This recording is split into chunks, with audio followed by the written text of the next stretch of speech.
Some may find the following disturbing. Discretion is advised. The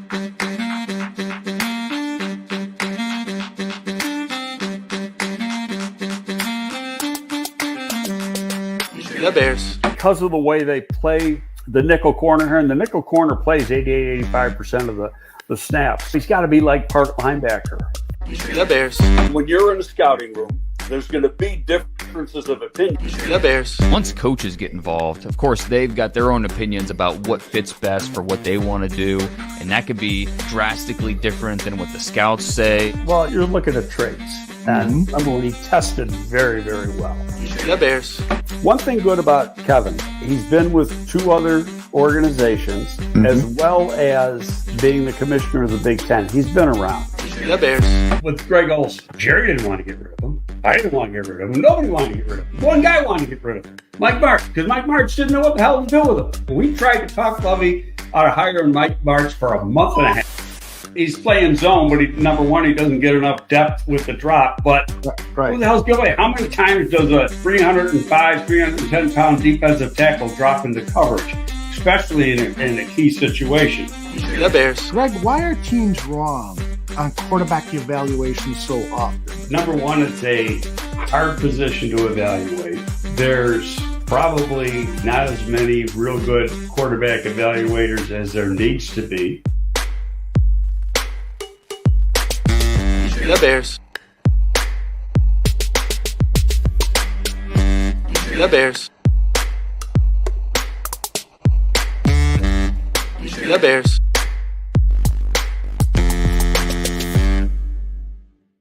Welcome, everyone, to a fresh episode of GTF. Gabriel Talks Football. My name is Aldo Gandia, and this is the first of 7 shows that will lead up to the Bears playing Indianapolis Colts. Playing the Colts in Indianapolis Sunday. So we love to start the week off with this gentleman here. His name is Greg Gabriel. Greg, how are you, my friend? Good morning. Well, I wish it was like last Monday and it was Victory Monday, but it's not.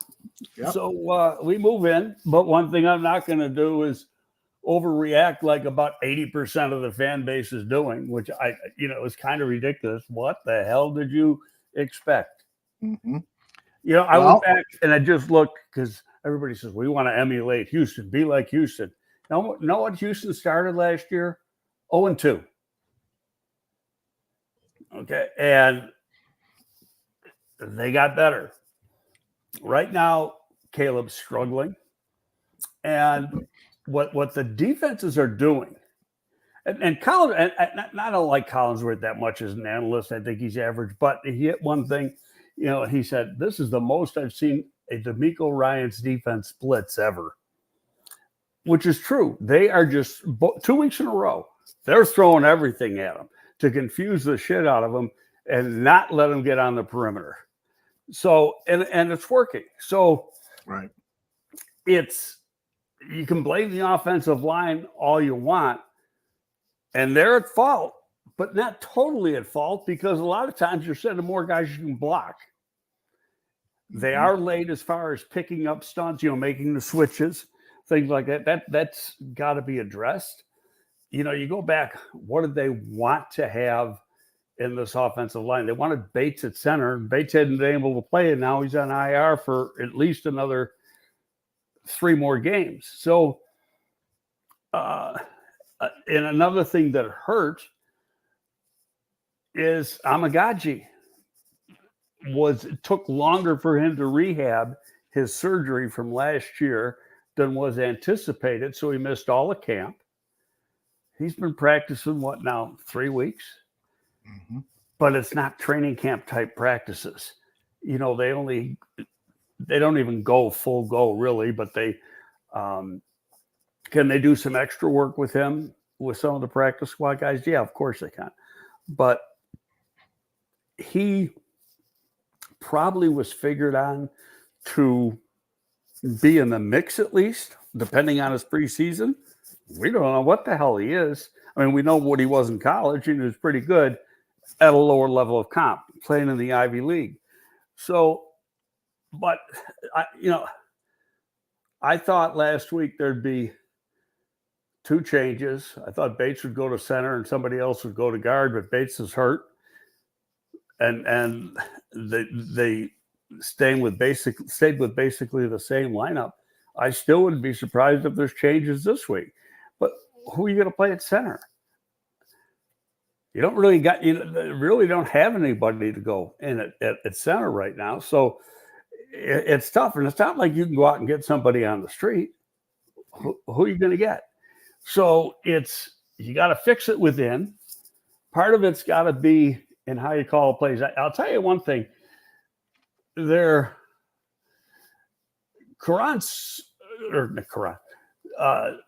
Swift is not a good inside runner. And they're playing to stop the outside run as part of the same plan to stop the Caleb going on the perimeter. And so I think we've got to see, I'm not saying take Swift out because he's a weapon, but I think you got to use Johnson and Khalil more because they're stronger runners. They don't have that breakaway ability, but they got more strength inside. I mean, you saw just a touchdown, but you saw it with Khalil on getting the touchdown. And it's, they got to work some things like that because the run game was great last year. You had basically the same guys, different center, obviously, but everybody else was the same. So it's just getting it to work right. Obviously, a different scheme, different run scheme. Maybe they got to go back to some of the stuff they were doing last year in the run game to get that shored up because the run game, improving the run game will help the passing game. Now, theoretically, but this never works out in the National Football League. You got playing a team this week that has shown in the first 2 weeks they can't stop the run. But you know as well as I do, when you think you're going to be able to go run on a team, you can't do it because they're making their adjustments too. Right. But on top of that, the Colts may be without their best interior defensive lineman. Buckner got carted off with an ankle injury. Now, x-rays were negative, meaning there was no break. Mm-hmm. But when you cart a guy off and he doesn't walk off, mm-hmm. That's not like just a simple injury. I would say he's got to be doubtful. They'll probably play a game and say he's questionable, and you got to hope, guess that he's going to be in there and hope that he's not. But just the fact that he was carted off the field tells me he's not going to play next week.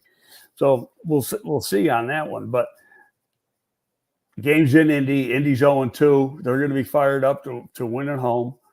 Otherwise, the natives are going to be restless there. But now you look at it and you look what the Rams have done too, and the Rams haven't done anything.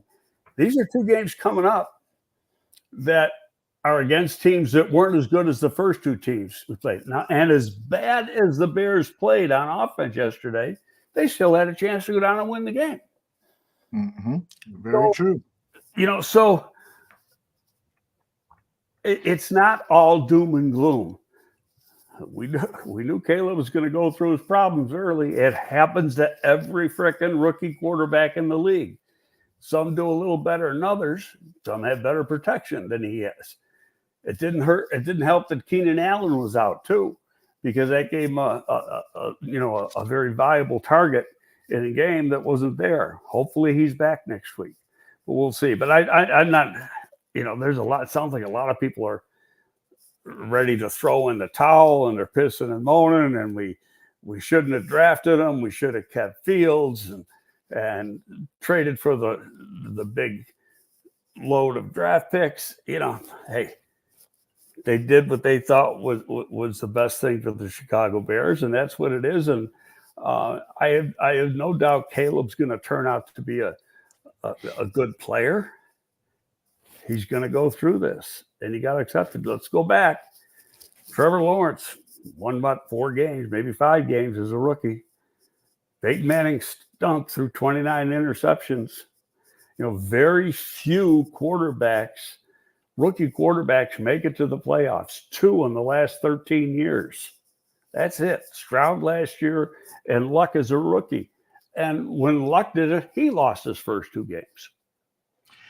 Yeah, well, frankly, I've stopped caring about what other people say, what the fans say. They have, very short patience. And I come here, one of the highlights of my week is to sit here and talk with you because you've got 40 plus years of experience and you can talk to us intelligently about what is happening and what could potentially be happening, potential solutions and so forth. I want you to respond to what Olin Kreutz posted. I think it was yesterday. It says, it's that time of the year again when people who complained all year about their team's offensive play until they were blue in the face want to draft in the first a wide receiver in the first round because we can get a good offensive line later in the draft. The position is deep. Rinse, repeat, happy face or smiley, laughing face emojis after that from Olin. What say you? Did Ryan Poles, a former offensive lineman, did he overestimate the wide receiver position, the value of the wide receiver position for this rookie quarterback? And should he have targeted an offensive lineman who could provide immediate help for this offensive line? Well, number one, I'm not going to disagree with Olin. And Olin's an offensive lineman, so of course he's going to be slanted in one direction. But he's not totally wrong. They did draft a guy in the 3rd round that off his tape for the first half of the year last year probably would have gone in the 2nd round had he not been hurt, and that injury carried over. So that hurt because he's a guy when you watch him play, and I've watched every game over the last 2 years, he's got a lot of talent, and he's exactly what you're looking for. But I get what Olin says too, and I go back to what I was saying.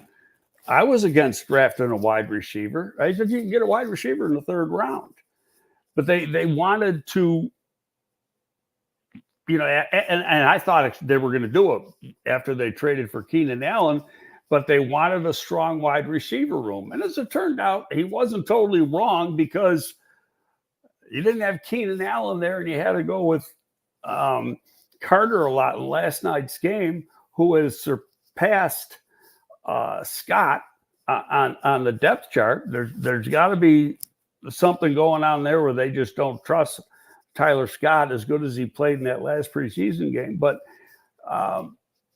it's, they could have got they could have got the best edge in the draft, or they could have gotten a pretty darn good offensive lineman in the draft, and that would have helped. Now you think if they got a 1 and 2 2s, it wouldn't shock me that they draft with 2 of those spots offensive linemen. Probably more so interior than tackles, but maybe 1 of each. And then just let these people all fight it out. And you can go into free agency and do it, but you got to spend a lot of money for these guys. Personally, Tevin hasn't done anything in the first 2 games to say, I want to reward you and give you an extension. And he's coming out of contract this year. The guarantees on Nate Davis are done after this year.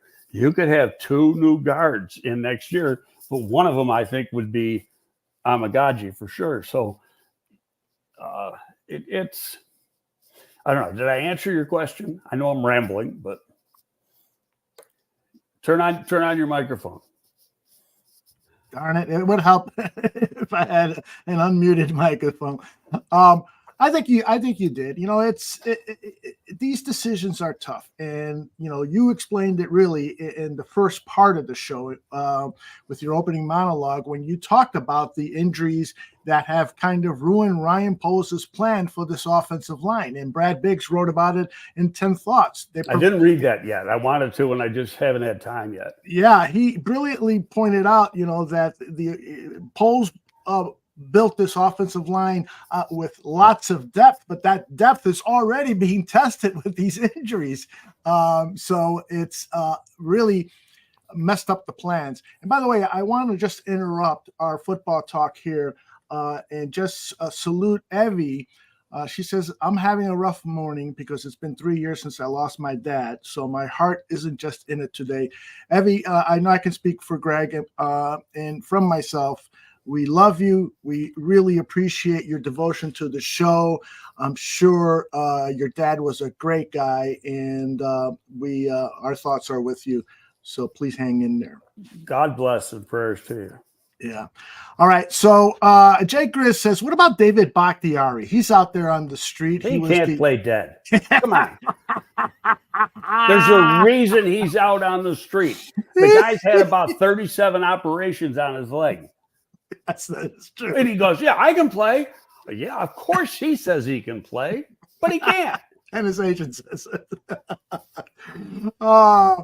Yeah, if there's a guy still out in the street, there's a very good chance that the reason he is not employed by an NFL team is because he cannot play. He should, retire, take his money, but, you're not going to make as much money in retirement as you are when you're on a club. But, hey, could you do it? Yeah.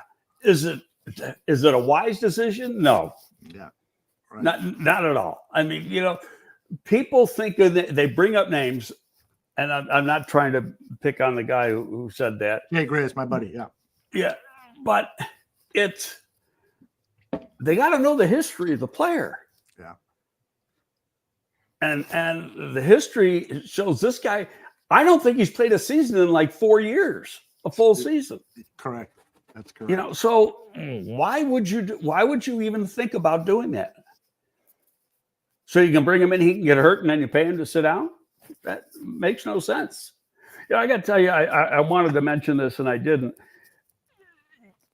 Last week I talked about Victory Monday, and today you got Losing Monday, I guess, and it's really as far as the front office and the coaches go, it's really no different. You got to review the tape. You got to see what went right, what went wrong. And then, you go over it with the players and then you try to fix it. And you can't tell me it's not fixable because it always is fixable. Teams, until Caleb can show that he can handle the blitz, teams are going to blitz the hell out of him. It's going to happen. So you've got to come up with ways that you can beat that. And, that's what the coaches are there for. And I don't, people are starting to get down on Shane Waldron. I'm not going to do that. Shane Waldron's a proven commodity. He proved that in Seattle with a journeyman quarterback who ended up going to the Pro Bowl. A guy couldn't have success anywhere in the league. And he threw for over 4,000 yards with that guy. So he's proven what he can do, but your players got, part of the blame has got to go on the players. The players got to play up to their talent level. But Greg, when they're not playing up to their talent level, there are things that an offensive coordinator can do to minimize their lack of efficiency. So for instance, I didn't see a single max protect play call yesterday. I didn't see the tight ends, both tight ends staying into block to give Caleb some time to find an open wide receiver out of just the 2 or 3 that would go out on a pattern, given a max protect. And so I think that's part of the problem. And Olin himself said something that I said when I saw that the first play under center that Caleb handed off to Swift was a 7-yard gain right up the gut. And then the next play, it's out of the shotgun, and then again out of the shotgun, and again out of the shotgun. So I hear you when you say don't blame Shane Waldron, but I think he deserves some of the blame. The blame goes to everyone. It goes to players. It goes to coaches who are not battling what they are seeing in the field, and they're just attached to their game plan to the point where it's just makes my head explode. You got to adjust if your players are not playing well. Let me try to explain what goes on. And again, I am not sticking up for anybody here. Sure. You spend all week, you start really today. Your assistants, GAs, whatever you want to call them, they're working on this. They're working on like this week's opponent they were working on last week. Okay, the Bears' main coaches start working on Indianapolis today, and they have a good part of the game plan done today and tomorrow to introduce, not everything, but most of it, to introduce to the players on Wednesday. You do that game plan based on what you've seen on tape that team does. Tendencies on first down, tendencies on second down, tendencies on third down, third and long, etc. So now you go into the game and the team you're playing isn't doing what you thought they were going to do based on what they have done previously. Now, part of that, and where you can put blame on coaches, is that you guys say, yeah, we got a rookie quarterback. They're going to blitz the shit out of us.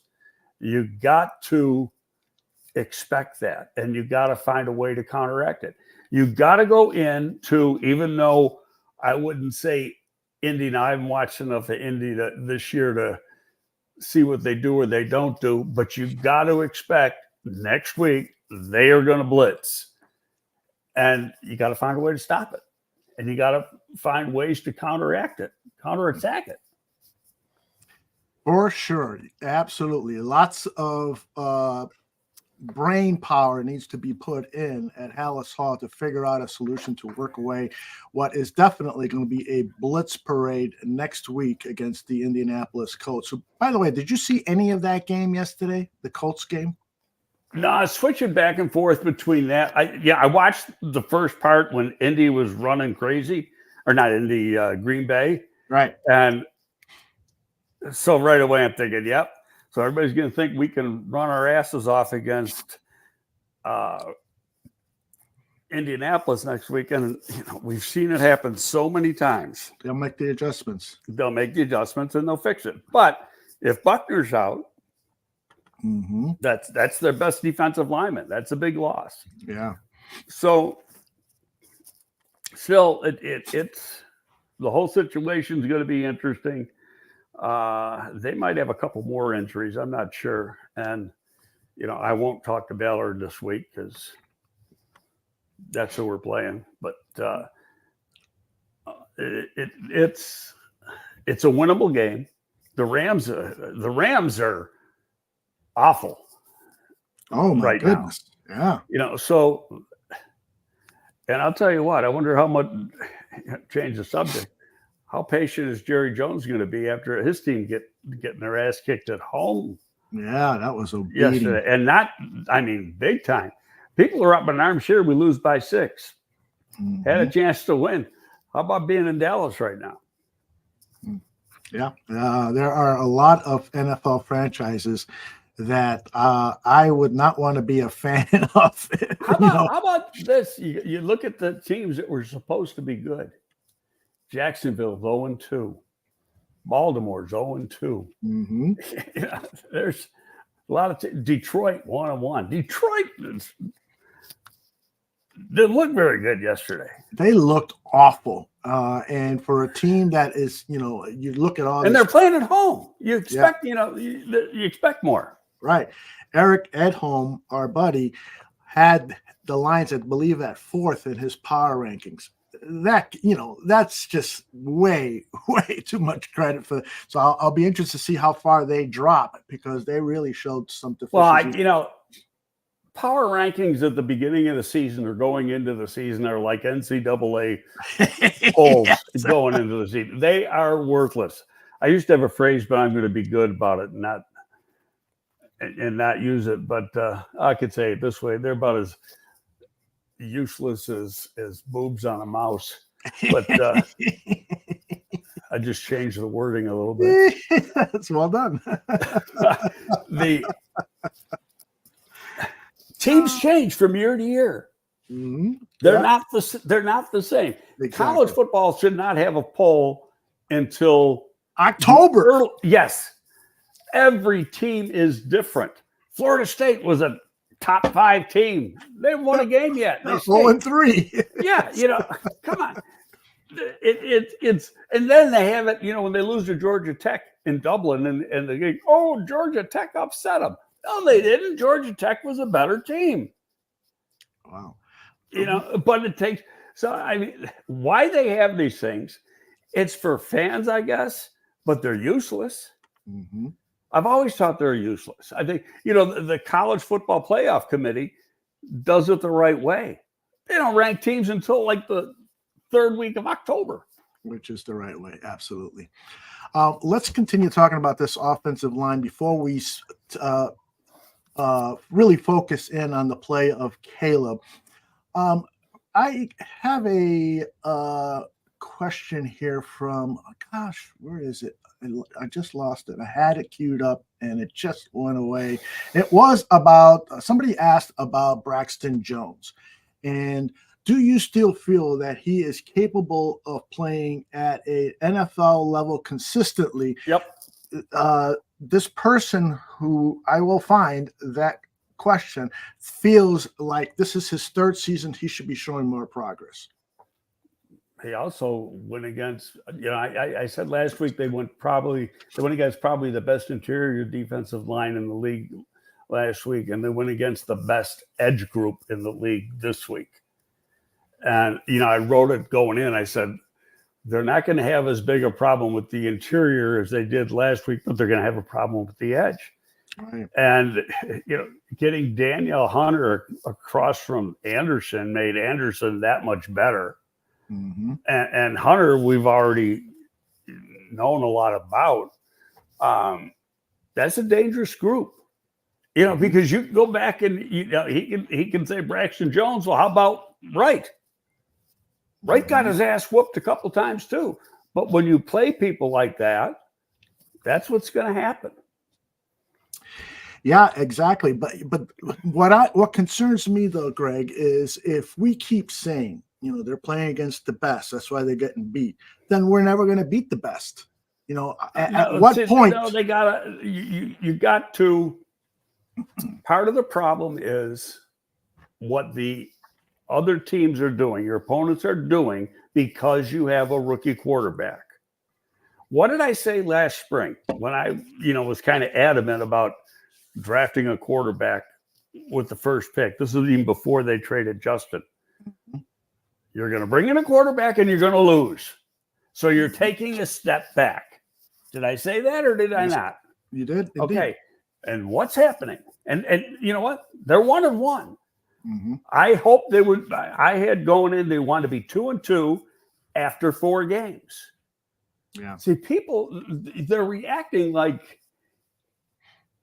it's the end of the world and the team sucks. The team doesn't suck. Mm-hmm. There's areas you've got to improve, but that's why you have coaches and you work with the guys during the week. Maybe you got to make some changes. Mm-hmm. The only thing is that coaches sometimes are too stubborn to make changes, but the guy behind them is usually hungry. Yeah. So, he wants to show. Perfect example, he gets traded. Taylor gets traded. He was underappreciated or whatever in Seattle, and he comes here and he's hungry. He's coming out of contract, and he's now he didn't make the dynamic plays yesterday. Right. But he played hard. Mm-hmm. He chased Stroud out of the pocket coming from the backside. Still almost got him at the opposite sideline, mm-hmm. chasing him down. I mean, the guy's a talented guy. So sometimes it's better off, making a change. I mean, we can sit here and bitch, but I can tell you what's going on in Hallis Hall. They're talking about it. They're saying, hey, we got to fix this. They're not going to sit there and just go, oh, well, no, they're working on it. That's what their job is. Yeah. And exactly. as pissy as some people are and angry as some people are, it's more so in Hallis Hall, but it's contained. Yeah, you have to control your emotions when you're in charge of something. There's no doubt about it. Zach K, I'll get to your question. I've been there. I've been there on Mondays after a shitty game. Yeah, I bet you have. Well, here's my concern, and I tweeted this out last night, is that, I've seen this happen, with Chicago Bears teams so many times, is that we fail to provide protection for the young quarterback, and that makes them gun shy as they go on. Justin Fields could have been a much better quarterback at this point in his career had we provided him with an offensive line and schemes that would have protected him better. And we go back to Mitchell Trubisky. Mitchell Trubisky is never going to be a great NFL quarterback, but we didn't do him any favors with the offensive line he had for many games. And so for this franchise, it seems like they're snake bit in terms of how to develop a quarterback. I think that's where a lot of us fans are frustrated, Greg. Just to argue with you a little, I'm just Please. trying to be and not really argue, but bring up the point that you brought up earlier with Biggs Collins. Yeah. They're not playing with the offensive line that he wanted to play with. Very true. Okay, so but you got to live with that. You only can play with the guys you got. And now you've got to make the adjustments or make some changes to get the guys to play at an optimum level. Like I said, until Caleb can prove he can handle the blitz, or until the Bears can prove they can block the blitz, but it's almost impossible to block. When you got 5 guys blocking and you're sending, 6 or 7, somebody's coming free. It's going to happen. Yeah. So you've got to come up with stuff, some hot reads or whatever, get the ball out of the hand of the quarterback quick to handle that blitz. But part of that is experience. And it's the growing pains. I know I sound like a broken record, and I apologize, but this is what was expected. Right. All right. And so you can't bitch about it. Y'all wanted the guy, but they were thinking, oh, he's going to throw for 4,000 yards and we're going to the Super Bowl. He's a fucking rookie. I think we get it, Greg. Jesus, let him learn. Let him learn. Okay, so let's talk a little bit more about Caleb specifically. This is what Courtney Cronin put out via ESPN Stats Info. Caleb Williams is 0 for 7 with 2 interceptions on throws traveling at least 15 yards downfield, as all 7 deep attempts were off target. Through 2 weeks, Williams is 0 of 11 on such throws, and all of them have been off target. Yesterday, I tweeted out a picture of an animated character going through spasms because of inaccuracy issues from Bears quarterbacks that I've witnessed, for decades. Not at all quarterbacks, but, K. McDowell was the worst at accuracy. And so when I saw these inaccurate throws from Caleb Williams, I said, oh my God, is this deja vu all over again? Do we have a quarterback who's going to be inaccurate on deep throws? Please. Well, you got to go back. I mean, what you go on is you go on what you saw on college tape. Yeah. And he's one of the most accurate deep throwers ever on college tape. So that's it. Personally, I feel he's hurrying it. Yeah. And part of that problem is because of the pressure he's under. So it all gets tied into the same thing. And handling the blitz, being able to recognize the blitz. There were times when they were sending safeties and stuff. I mean, they were sending them from all over. And so you've got to anticipate going into this week, anticipate what Indy's going to do and prepare for it, because it's going to happen. They're going to send people. And they're going to try to make it as difficult as they can for Caleb. And the only way he gets better, as hard as this is for fans to watch, the only way he gets better is to go through it and experience it. Because you see the tape, you're feeling it firsthand. Now you saw the body language on the sideline. I don't want to say he was disgusted, but he was disappointed. and probably more disappointed in his own play than anything else. And he took a beating. He got his ass kicked last night. There's no question. He admitted that. But, he today going to watch the tape, and he's going to see things that he didn't see yesterday, and where a throw might have been there had he done this. And that's all part of the learning process. And I can't emphasize this enough. That's why I said starting a rookie starting at the beginning of the year is far different than a rookie, let's say like San Francisco's quarterback, Brock Purdy, coming in at week 11 or week 12, whenever he came in to be a starter, because Purdy already saw a lot of what was going on. Mm-hmm. And so you learn from that. Even if you're not playing, you learn from it. And unless you're just a dumbass and you can't, but I don't think that's the case. So I just think you got to be patient. I get the frustration, but the frustration was brought on by themselves. First of all, the media. The media over pushed the expectations. And you can't do that. You got to say, we're a 500 team. We'll be lucky if we're a 500 team. That's what maybe we want to do a little bit better next year because you're dealing with a rookie quarterback. And go back again in history. How many rookie quarterbacks win as rookies? Did Joe Burrow? Nope. Greg, I got to challenge you in the media contention. Who specifically from the media has been saying that the Bears are going to go, to the playoffs? And because I haven't heard it from Brad Biggs, I haven't heard it from Dan Leader. Biggs is down there. You hear it out. Well, the media is included with the radio.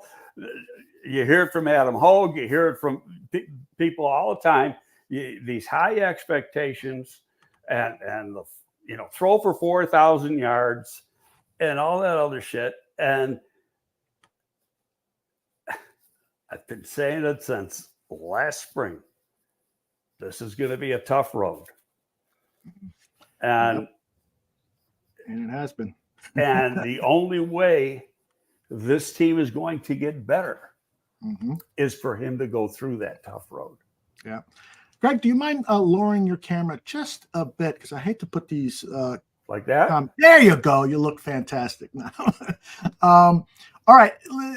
Let me present to you some questions here. J2K says, I want us to go back to the wide zone we had the last 2 years under Getsy. Can you help us? First of all, for those of us who are not football savvy, can you explain what a wide zone is and the offense that we're running now and why J2K might feel that way? Well, number one, I don't believe they went away from the wide zone. Okay. That's a staple of this offense. That's a staple of the Shanahan-McVay scheme. Okay. How many times did you run outside yesterday? Or try to run outside yesterday? Several. That's all wide zone. Mm-hmm. Okay. So they haven't gotten away from it. Teams are trying to take it away. You go in. Defensive coordinators aren't stupid. Okay, so you're going in. Okay, they got a rookie quarterback. They want to run the ball to get into manageable down and distance situations. 2nd and 5, 3rd and 3, 3rd and 2, situations like that. Okay, so how are we going to stop that? We're going to stop the run. Now, earlier in the game, they were having some success on a lot of first down plays. But then they've been screwing up second down. And part of it is the same thing. They're doing, the opponent's doing everything he can to take away the run game from the Bears. And they have succeeded. J2K goes on to explain, my point was that we're not blocking the inside zone well. Interior offensive line looks lost. They're not. They're not. I mean, that's fact. Yeah, I know you haven't looked at the film yet. You haven't had a chance to look at the film and the all-22 and all that. But it does seem to me like Tevin Jenkins, the left guard on the team, has regressed a bit, at least in these first 2 games. And could it be that he's unhappy, that he doesn't have a contract? Could he be? Well, could he not be happening? Then he's not a pro. Yeah, and I'm just speculating. But could it be that he prefers the right side? He should be playing his ass off. Yeah, absolutely. Could it be that he's better on the right side than the left side? He played the left side all last year. So I mean, the second half of the season he did. All year he played on the left side because when they got Nate Davis last year, they installed him at right guard. Yeah, I think you're right. Yeah. Tevin played right guard the year before, so 2022. You're right. David is stressing something that I've seen a number of times in the chat room. Chris Morgan needs to go. Chris Morgan's recognized around the league as one of the better offensive line coaches in the league. So don't give me this shit.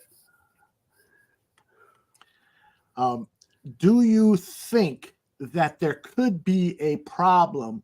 I've seen this happen before, where there is lack of synchronicity between the offensive coordinator and the offensive line coach. We've seen that. I think that was one of the reasons Nagy released Harry Heaston. Because that's exactly what it is. I mean, Harry was the run game coordinator, for lack of a better word, and the offensive line coach, and they weren't on the same page. Mm-hmm.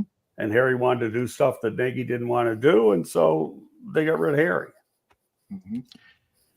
Yep, I'm hearing from my wife has just sent me a text from Hawaii. It's 6 hours earlier, so she just must have woke up and she said, "Sorry about the Bears." Yeah, go back to having a great time in Hawaii. It's like 5 o'clock in the morning there. What the hell is she getting up now for? Yeah, she's got, she's working 12, 14-hour days on this assignment, but at least that's what she claims. She could be having a date by the pool. Is that like 7 hours at the beach talking to people? Or what, That's right. What tough work. All right. So let's tackle some more questions here. Mike Gibson says, I think fans are concerned about Caleb getting brutalized, similar to what happened to Justin at Cleveland. And that's fair to, Mike Gibson says. Zach K has asked this question about 30 times, so we got to get to it. Where does Flus rank against the rest of the coaches in the division, the NFC, and the NFL? That's almost impossible to answer. Mm-hmm. Because he's running the defense, and the defense is playing pretty damn good. Yeah. Now, was there 2 mistakes yesterday? Yeah, there were 2 mistakes on the challenges. And I'm going to say this, and I'm not taking Flus off the hook because he got final say. They got people up in the box who can get the replay. You decide to do a challenge based on a replay that they see. And they said, challenge. Now, what some teams do, and I know when I was working here, what we tried to do was, especially with, you can't control what the replays are on TV, but you could control the replays that come up on the screen within the stadium. Mm-hmm. Do not show any questionable plays. Where the thing, it was like, because you don't want to give that opportunity to the other team. Right. To see that. But when don't forget, they're watching this at full speed, and we see replays in slow motion. So watching that in full speed, there was a chance that one pass was incomplete. The one that was no chance at all. But, you saw, when you saw it in slow motion, you saw it scrape his foot, bring up the rubber. But the guy up in the booth should have been able to see that. And for whatever reason, whether he didn't get a good look at a replay, I don't answer that. But that call never should have been challenged. Neither should the supposed interception by number 6, because the ball hit the ground. It was clear as day. So, you lose 2 timeouts. The second one was worse than the first one because the second one would have gave them an extra timeout in that last drive, which could have, helped them a little bit and calm things down. And because they didn't have it, they just had to hurry. They were in hurry up that, a rookie wasn't really ready to do or ready to play with. Turn on your mic. Did it again. Although I recall that Greg stated Waldron is a significant improve over Getsy, please ask Greg if he still has confidence in Waldron. Oh, fuck, do we got to go through this shit? I mean, come on. The record speaks for itself. Okay, this is, I'm sorry, and I'm going to bitch at this fan, but I'm sorry. You think it's Waldron's fault? Waldron's not blocking. Waldron's not catching passes. There's 2 touchdown passes dropped in 2 games. Keenan Allen dropped one in game 1, and Rome Odunze dropped one yesterday. Those are catches that should have been made. Now, I think on that same drive they got a touchdown anyway, where Odunze dropped. Maybe that was field goal, but it's. Everybody, their first reaction is to blame the coaches. And the coaches aren't playing the game. The players are playing the game. But there are certain things a coach can do to help put the player in the best position to succeed. There's no question about it. Right. And what we see the game and don't know what's going on. Does that make sense? How I said that? Yeah. Well, yeah. I know what you mean. Go ahead, please. So, who missed a block? What was the missed assignment, or whatever? There was 2 or 3 delay of games. Is that on the coach or is that on Caleb? I think one might have been on the coach and the other ones were on Caleb. He's got to. You don't got all freaking day. You got a certain amount of time to get that play off. And you got to do it. I saw one, but there was in the second half, he doesn't even get into the huddle until there was 21 seconds left on the play clock. And I go, oh, shit, here comes the delay. And that's on Caleb. Yeah. All right, let us move on here and see what we have here. Zach compliments the special teams. This punter is doing a hell of a job. No bullshit. He kept us in the game. Yeah, Torrey Taylor is quite the find. And those who criticize Ryan Poles for investing a 4th-round draft pick might be evaluating their opinion on that. Although it used to be, in fairness, now it worked out. Because it was me, I would have taken Booker in the 4th round and not taken the punter, but they got Booker in the 5th round. So what the hell, didn't make worked it out. Yeah. So, but it used to be that the first round that you take a kicker in is the 3rd round. Mm-hmm. Obviously, things change, but I know when I was with New York.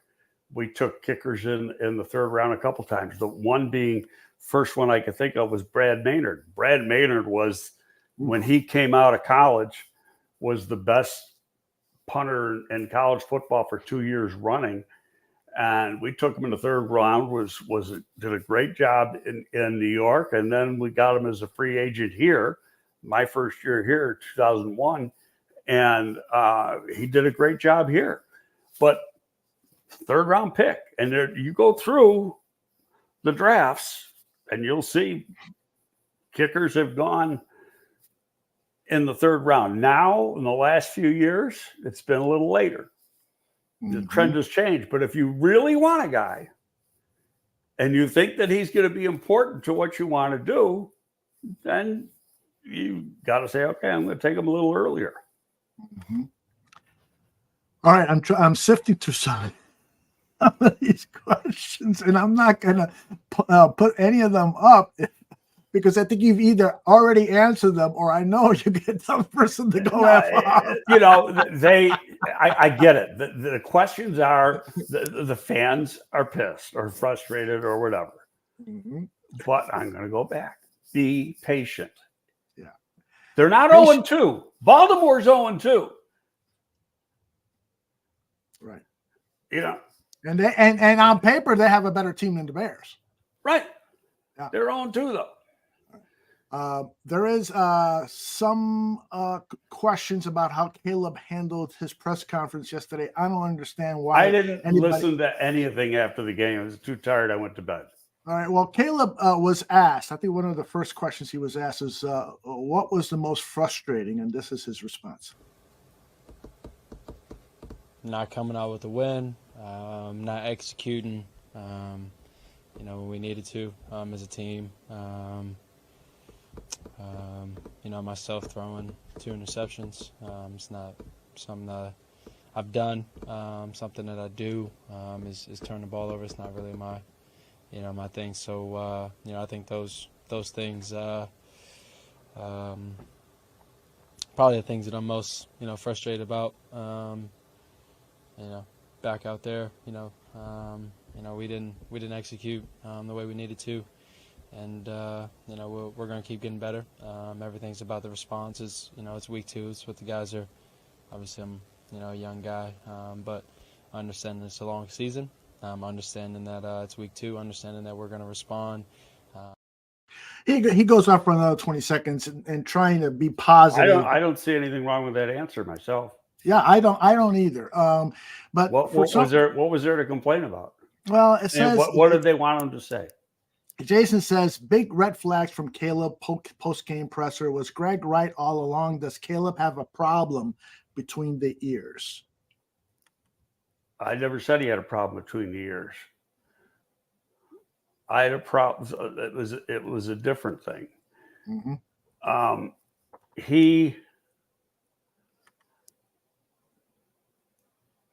And that clip you just played, he accepted responsibility for the mistakes he made. He said, that's not something I normally do. Right. Okay. So what do you want him to say? Do you want him to get up there and say, I sucked? He's not going to do that. That's not going to happen. Yeah. And again, just like in the first game, he showed some flashes there. I mean, he shot a bullet pass. I forgot who the white receiver, but the ball was just perfectly thrown in the gut of the receiver. And he's got that quick release. When things are happening, when he gets the protection and so forth, you see the possibility. No question. I thought there was a improvement from week 1 to week 2. That's what you want. Okay. The downfall of that game was the Bears offense could not handle, wasn't necessarily on Caleb. Now, granted, his accuracy was off, especially in the second half.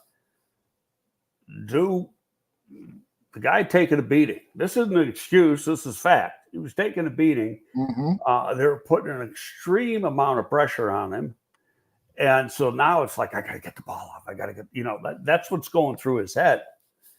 And I thought the intentional grounding was a bullshit call myself. Yeah, me too.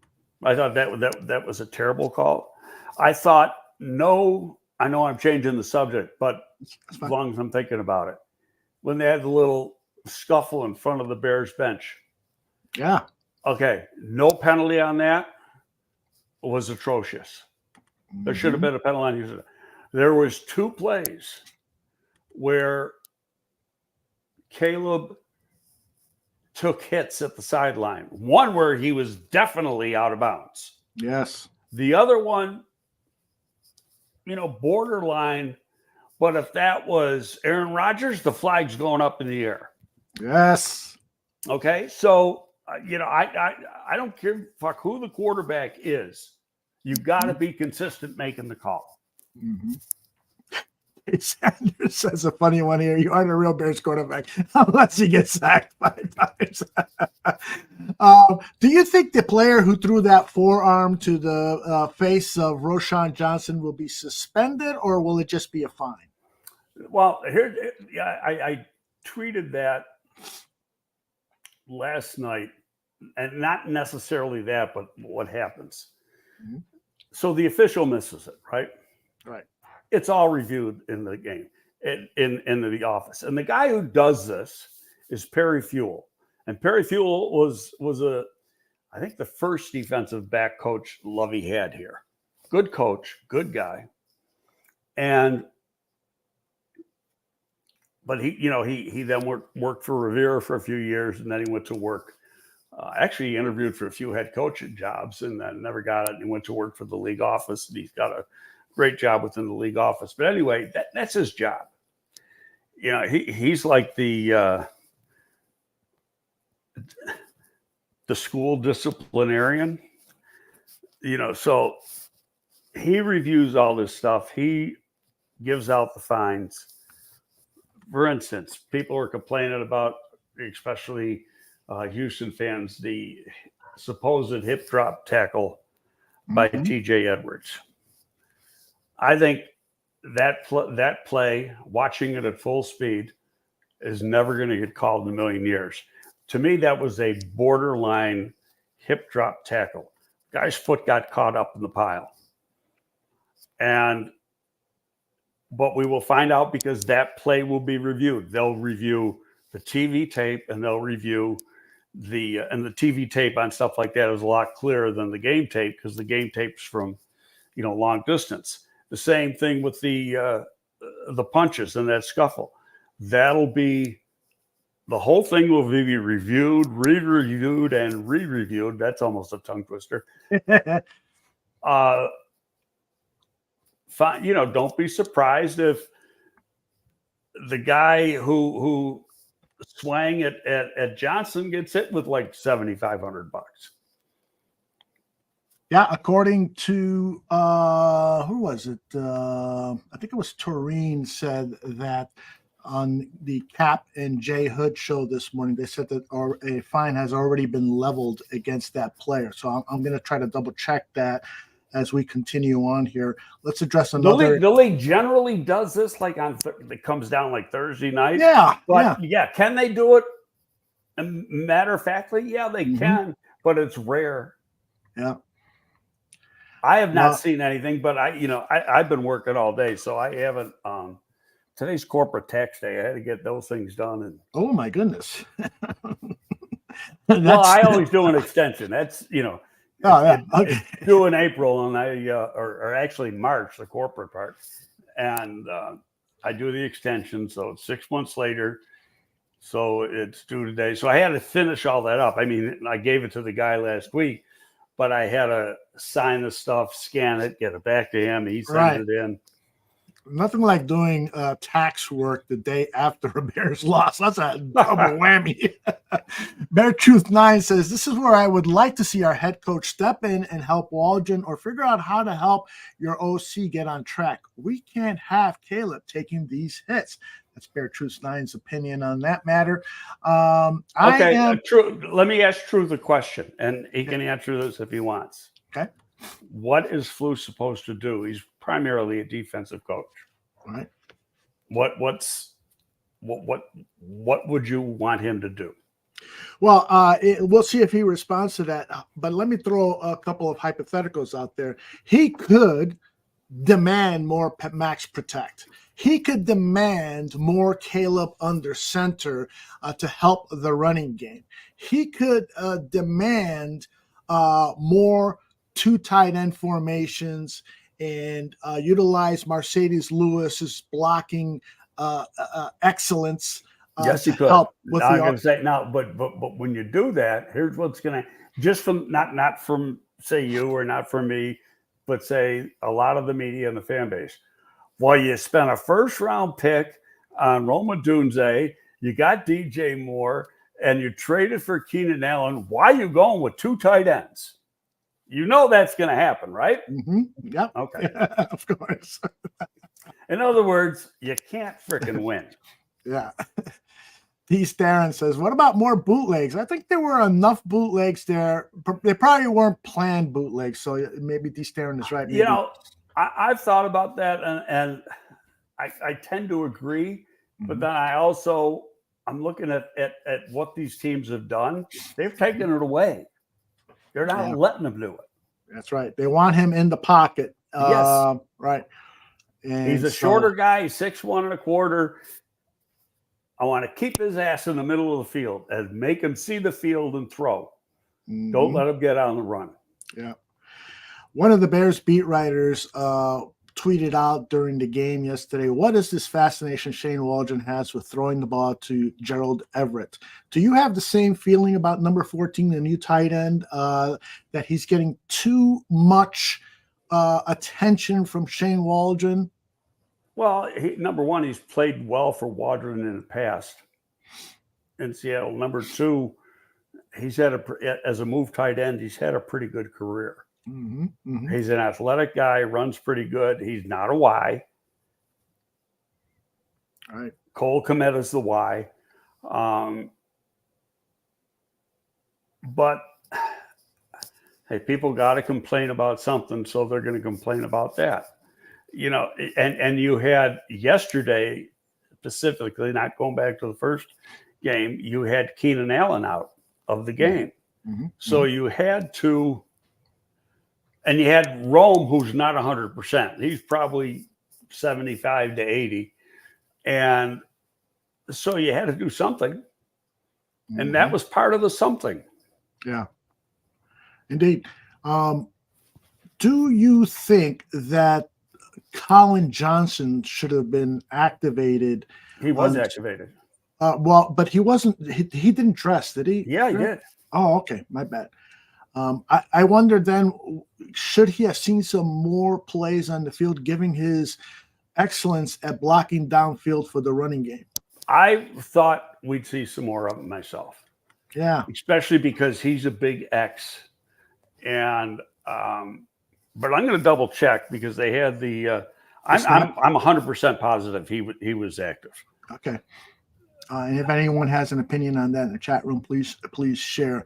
I'll organize my questions here. Matthew Fuchisi had a comment. Good news is we got a roughing the passer call. Bad news on the final drive to win the game. Number 58 choked and let Hunter end it. The horizontal game plan versus those two defensive ends was bad. And inactives were Velus Jones, Kari Blasingame, Noah Sewell, Amagaji, Robinson, and Keenan Allen. So he was in uniform. By the way, the emergency third quarterback, does he suit up for the game? Even no, you got to bring him up. The Players Association vetoed the rule. They did it last year. Right. You got to bring him up. He's got to be one of your two elevations. Yeah, the reason I asked is because Russell Wilson, I don't think he was on the he was the third string emergency quarterback. And well, they might have gone with three. I mean, you can go into the game with three, but the Bears' third quarterback is a practice squad quarterback. Right. Okay, he's not on the active. So if you want a third, and you can only bring him up twice. Mm-hmm. After twice, you got to put him on the regular 53. Yeah. Okay. He was active, says Cornelius. Okay. Let's see. Yeah, I agree with Carl here. I think this is Carl. NFLPA screwed up by sure they did. Not smart. You know what it was? They were trying to force the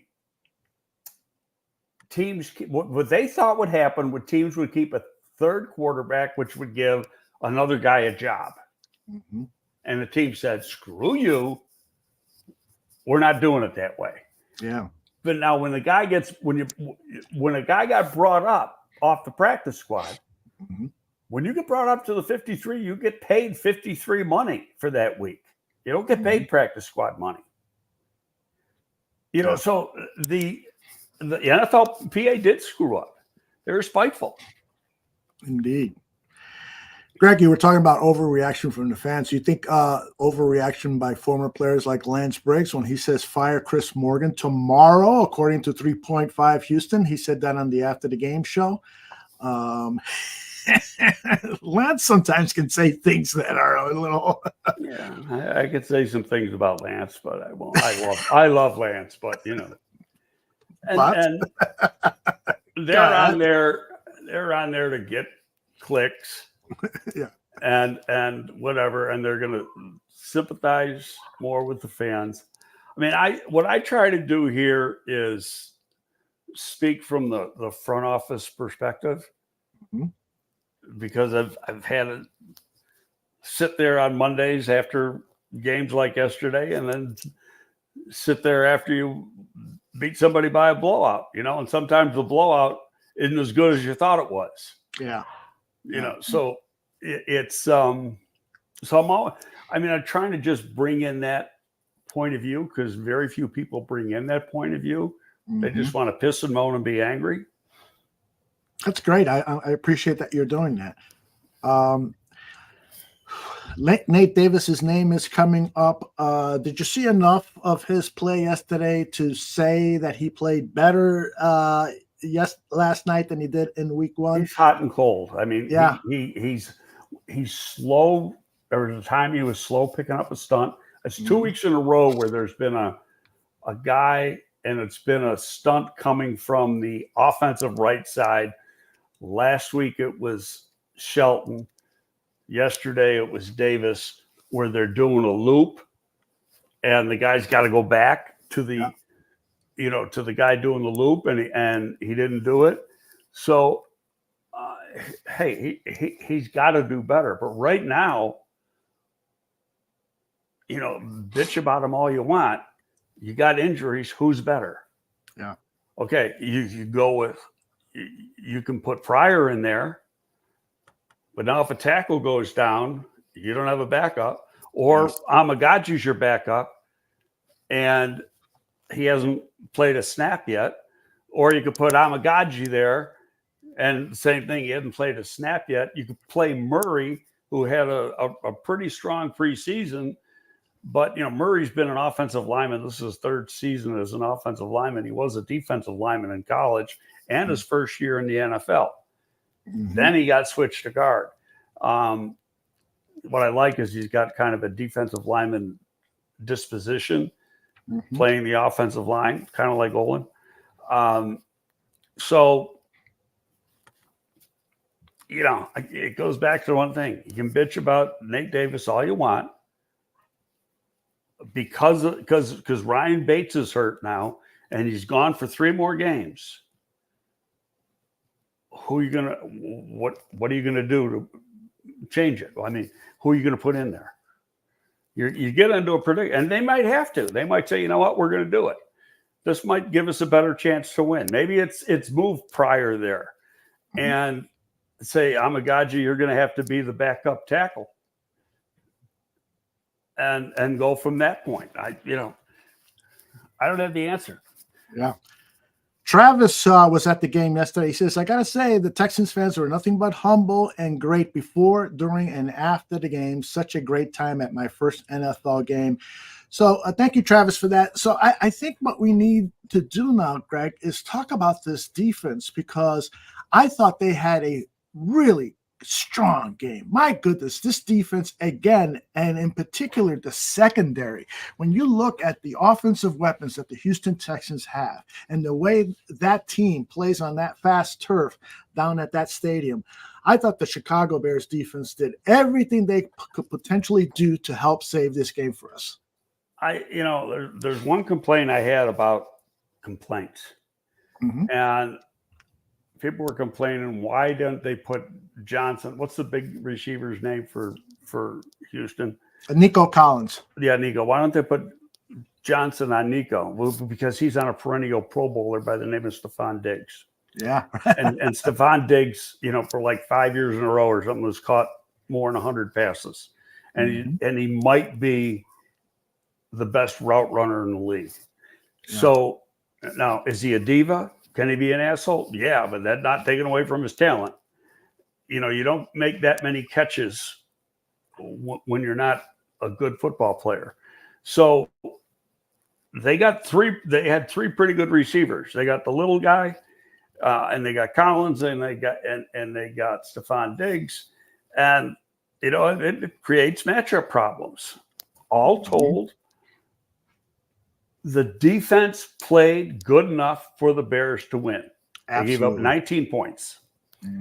And so, the offense, we'll go back. Hey, there was an opportunity, not a lot of time, but there was an opportunity to go down there, and they had a couple big plays to at least tie the game.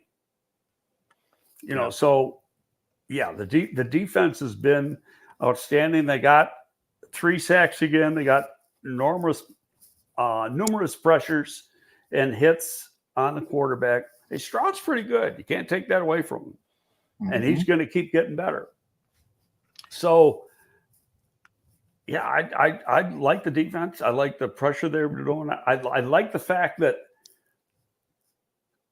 Flus he still doesn't do it very much, but he does in certain situations bring extra pressure. He brought Edmonds and he got a sack on one play. Another play where he brought Kyler Gordon. Gordon got a pressure on it. And there was a few more. I just haven't watched the tape yet. But it's, defense played good enough for the Bears to win that game. Absolutely. Once the defense gets going or the offense gets going, this team's going to win a lot of football games. I hate to, again, pick on the coaching staff of the team, but somebody, I think it was Adam Johns, tweeted out that on that touchdown that the Texans scored after a break in the action, not on the field, were some of the Bears' defensive superstars, including Montez Sweat. I saw that, and I don't agree with what they say. The Bears play a strict rotational defense. And guys are in there for certain counts.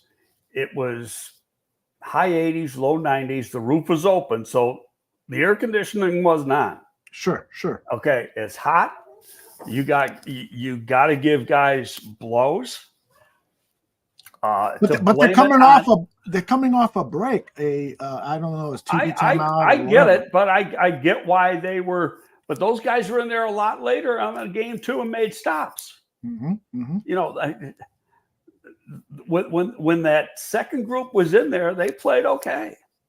Booker didn't get a sack, but he played a lot better yesterday than he did. Because I kind of every time I saw his number in there, and he played both the left side and the right side, they didn't do too bad.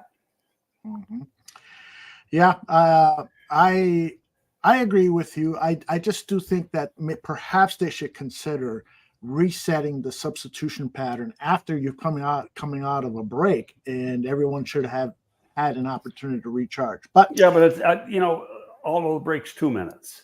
Yeah. And how long before that? And I have to, and I'm kind of saying this without having total knowledge of the situation. How many snaps before that was the other group in?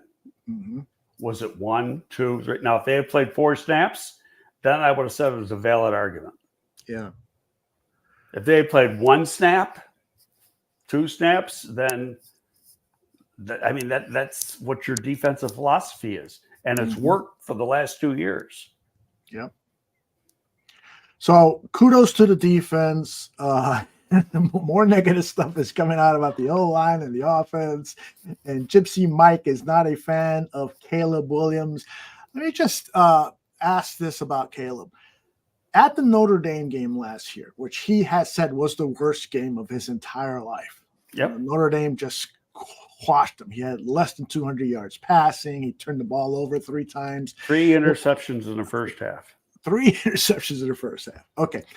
After that, while his numbers looked good, you had said that he still did not play as well as he did prior when he was. You didn't see the magic. You didn't see the magic plays, right? Okay. After that, okay. So, and I said he wasn't the same player, and he wasn't because he used to have these wow plays, good plays, but the wow factor wasn't there. Now, Right. what I have come to find out since then, because you're always striving to get more information, is that the USC team as a whole was a mess.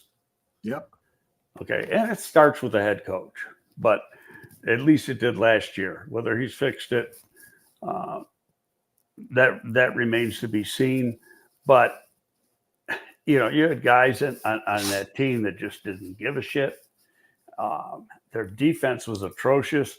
The offense was put in a situation where they had to score 45, 50 points a game just to win. Mm-hmm. And that puts a lot of pressure on an offense. But, you score 35 points, you should win. Yeah. And in their case last year, that 35, they lose every game. Indeed. All right. Well, and I know Mike North is going to talk a lot more about this at 3:00. Oh, he's got to bring up Mitch. Bring back Mitch. I love riding Mike on that, I did too. J2K wonders what's going on with Roschon Johnson. He hasn't even taken a snap yet this season. I don't know. I know he was legitimately hurt at the end of the preseason, but he has played on some special teams. Yes, he has. That means because I saw him on special teams yesterday. So I don't know. I personally, there's situations where I'd rather have Roschon in there because he's a strong inside runner. And, that's something that Sweat can't do very well. Yeah. He's there if there's a crease, but he's not going to move the pile, get the extra yards after contact type of thing. He's got to have the space. And you get him out in space, he's electric. Got another Connor Williams question. They're ready to dump this guy after 2 games, right? Yes, exactly. Any chance that they will sign Connor Williams? No. There's a reason why he hasn't been signed. He already was signed, I think. Oh, was he? Okay. I think he's signed, but he's not ready to play. I think Seattle signed him weeks ago. You're absolutely right. I don't even think he's played yet. Yeah, David corrects us. Corrects me anyway. No, let's look it up. No, he's in Seattle. It's been confirmed here by a number of people. Yeah. So. All right, let me see what else I got here. Nathan wants to know, would you move Tevin Jenkins to right guard and maybe try Karan at left guard? Well, Simo has experience with Tevin on the right side. Tevin was put on the left side because they signed Nate Davis. So is it a viable option? Yes. The problem is, and it doesn't matter if Tevin plays the right side or the left side, it's that, we talked about it earlier. Amagaji has not had a live snap yet. And the fact that he didn't recover as quickly as hoped is a disappointment. You can't do anything about it, and you're not drafting a guy necessarily for his rookie year, but is this going to turn into a redshirt year? Now, again, I'm going to emphasize what goes on in practice and after practice with him to get him ready. We don't know. So nope, because nobody's allowed to practice. The media can't watch practice anymore. And so when they have, like, Wednesdays are usually a live day. So when they have that, what are they doing with him as far as live reps? And some of that can be after practice. What are they doing after practice with him, with some of these guys to work on some stuff so he gets those repetitions in? So it becomes a matter of, not that it potentially is a very good idea. Mm-hmm. Okay. But it's only a good idea if you've got faith in him that he can do the job. Yep. You can't, if you don't think he can do it, then, you're pissing in the wind. Yes. He hasn't played in a game since October 16th of last year. And since then, when he was activated by the Bears, it was with 2 weeks left in camp. So, it's And hard. he had a short week going into the last preseason game because they played Kansas City. And then they only had 2 practices the next week and gave the guys off, because it was cut down time too. So, remember I said the one time, and I still stick with this because I was thinking about yesterday. Why didn't they just keep him on PUP for 4 weeks? I'm sorry, say that again. Why didn't they just keep him on PUP for 4 weeks? And Yeah, then right. activate him? Right. Well, that's a great question. I wondered that too. Do you get a certain amount of PUP transactions? Is there a limit? No, it's a little different than IR, but when he's able to perform, he's able to perform. But you can, once the season starts, you get a 3-week window, then up to 3-week window where he can practice.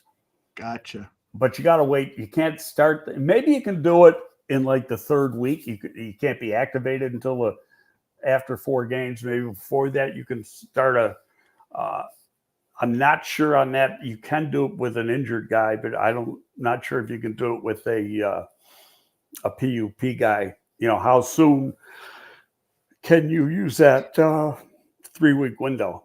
I'd have to check with somebody on that one. Getting tired, Greg? Well, I didn't get a lot of sleep. Neither did I. Neither did I. Okay. Then I had to get up early to, to your taxes. get stuff. No, that part was just done. It was signing stuff, but I had to get, work out for the agents I do work for. Mm-hmm. All right, let's finish the show by talking about the Colts. I know it's early in the week to look into them, but I was thoroughly unimpressed with Anthony Richardson yesterday. And it was, by the way, it was also funny that in the Brad Biggs, I know you haven't read his 10 comments, but he interviewed the 2 defensive ends for the Texans after the game. And he said it was great that we got to play against Anthony Richardson because he and Caleb are similar in how they move around in the pocket and so forth. So we learned a lot about how to treat Caleb for this upcoming game. So, but getting back to the topic is, what are your expectations of the Bears against the Colts in Indianapolis on the road? Well, my first question is, did anybody get hurt? We We know Buckner will not play. That's almost no. I know Indianapolis Buckner there's a chance he's not going to play, and I'm going to assume he's not going to play, but we won't know that till later in the week. I'm talking on the Bears side. Did anybody get hurt for the Bears yesterday? Doesn't seem I like it. I didn't see any injuries, but that doesn't mean there wasn't any.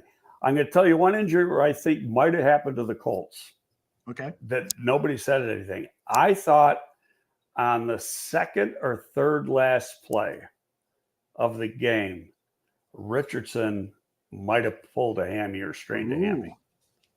And just the way he moved on, it was going to his left. And then, he kind of clutched his ham area. And I just thought, oh, that's interesting. Which means if he's got a hammy and he can't go, and he didn't come out, but, at that point, it could have been just a little cramping or whatever and not a pull. Yeah. But those are the type of things, the adrenaline can keep you going. He's only in a couple more plays and the game was over. Then, today you're going to see the problem. Even last night, because now you tighten up then. And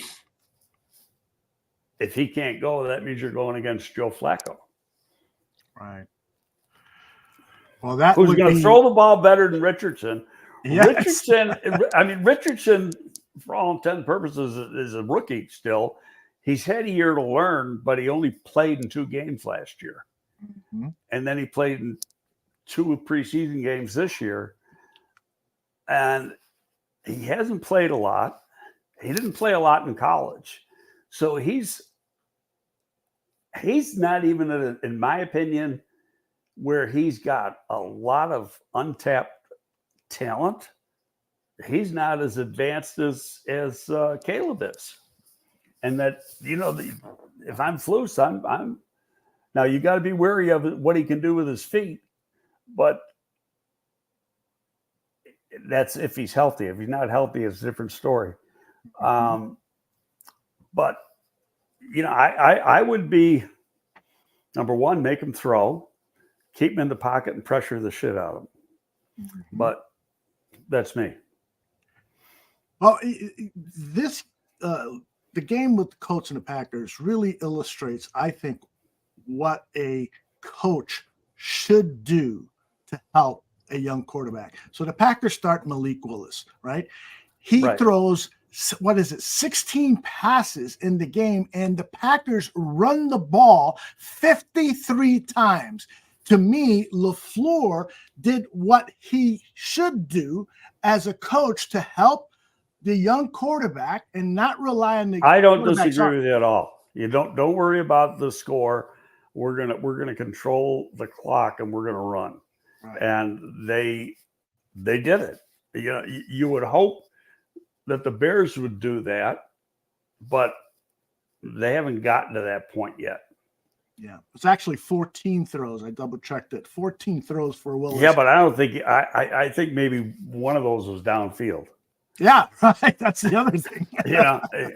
It's like they won the game because they could run really well. And like I said, that'll be the Bears' game plan will be to run the ball, and you know what's going to happen. The Colts are going to make the adjustments to stop the run. But Houston ran the ball pretty effectively. I don't have the numbers in front of me, but I think Houston, because their running back, Mixon, had like 159 yards against the Colts. Yeah, that's right. He did indeed. And that Bears defense credit, again, they held Mixon to 25, 30 yards, something like that. So excellent job by the defense. I got a feeling the Bears are their offense is going to show up in Indianapolis. We're going to see a good, well-rounded game, and the Bears should win. Speaking of that, because I just thought of a play, too. We were bitching about the refs. The fumble recovery in the red zone by the Bears defense. Yes. It took about 3 minutes for them to figure out who had the damn ball. Unbelievable. That was obvious from the get-go. Yeah, I thought the same thing. What was there what took so long? Yeah, I don't get it. It did take long. All right, Greg, any final words you want to impart on your Legion of fans? Well, I wrote Saturday that I did not think the Bears were going to win yesterday. And I wrote why, and I think I hit a lot of it. I was lucky. I said they were going to have problems with the defensive ends. They did. I thought where I was wrong is I thought the Bears could run the ball better, and they didn't. But I think part of it is they gotta use Roshan and Khalil a little bit more, because those guys are better interior runners than DeAndre Sweat. It'll be interesting to see what they do, if anything, with the offensive line. Part of it we may never know. All of a sudden next Sunday you'll see a different lineup, because they don't want to give the Colts any type of forewarning of what potential changes could be. Right. So they may say it's business as usual, and then you're going to see different people out there playing. So, and the Bears do a pretty good job of keeping stuff like that quiet. So we'll see. We will indeed see. And Greg and I will be back here a week from today. 11 a.m. Central is the scheduled start time.